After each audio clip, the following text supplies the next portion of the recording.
నమస్తే అండి, నేను మీ మెర్సిని. వెల్కమ్ బ్యాక్ టు మన ఆహారం మన ఆరోగ్యం.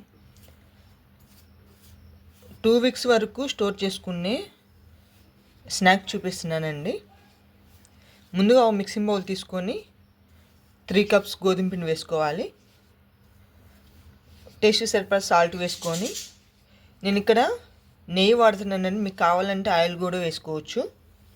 ఇలా కావాల్సినంత నెయ్యి వేసుకొని పిండిని ఒకసారి మొత్తం కలుపుకోవాలి. ఈ విధంగా కలుపుకున్న తర్వాత కొంచెం వాటర్ వేసుకుంటూ చపాతీ ముద్దలా కలుపుకోవాలి.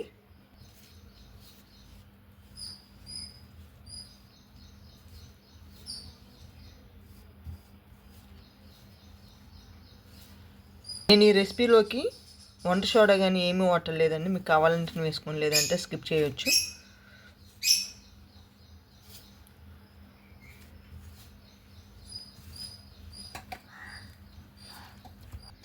ఈ విధంగా కలిపేసుకున్న తర్వాత 2 టేబుల్ స్పూన్ నెయ్యి వేసుకొని అలా 1 అవర్ పిండిని పక్కన పెట్టేసుకుందాం.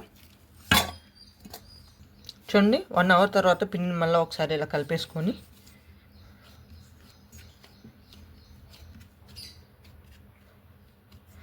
కొంచెంగా పిండి తీసుకొని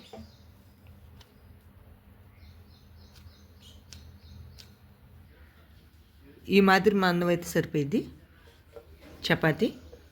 ఇప్పుడు నైఫ్తో కానీ పిజ్జా కట్టర్తో కానీ మీకు కావాల్సిన షేప్లో కట్ చేసుకొని, నేను స్ట్రైట్ కట్ చేస్తున్నాను. మీకు కావాలంటే డైమండ్ షేప్లో కూడా కట్ చేసుకోవచ్చు. ఇలా కట్ చేసిన తర్వాత ఇలా మిడిల్లో కట్ చేసుకోవాలి. ఈ విధంగా కట్ చేసుకోవాలి.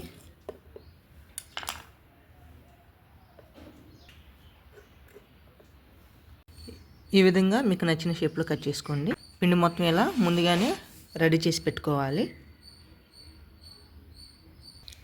ఇలా స్టవ్ ఆన్ చేసుకొని డీప్ ఫ్రై సరిపడా ఆయిల్ పెట్టేసుకొని, ఆయిల్ హీట్ అయిందో లేదో చెక్ చేసుకోండి. ఆయిల్ హీట్ అయిందండి. వీటిని వేసేసుకుందాం 1 by 1.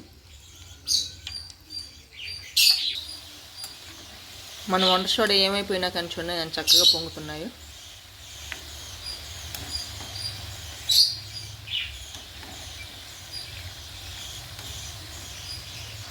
ఇలా లైట్ గోల్డెన్ కలర్ వస్తే సరిపోయింది. ఆయిల్ నుంచి సపరేట్ చేసుకుందాం.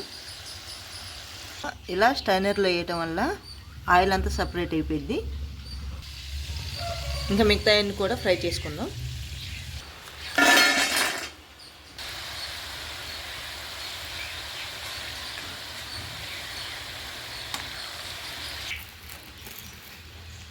బెల్లం పాకం తయారు చేసుకుందాం.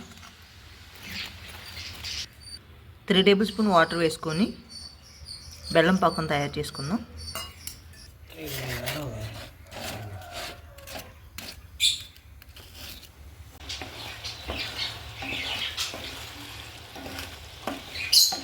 చూడండి, పాకము రెడీ అవుతుంది. 3 ఇలాచీ క్రష్ చేసి వేసుకుందాం.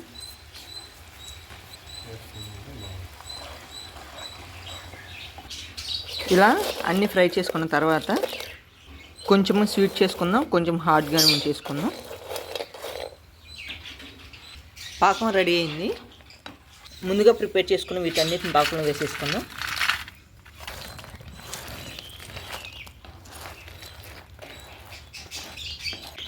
పాకం కలిసి ఇలా కలుపుకుందాం.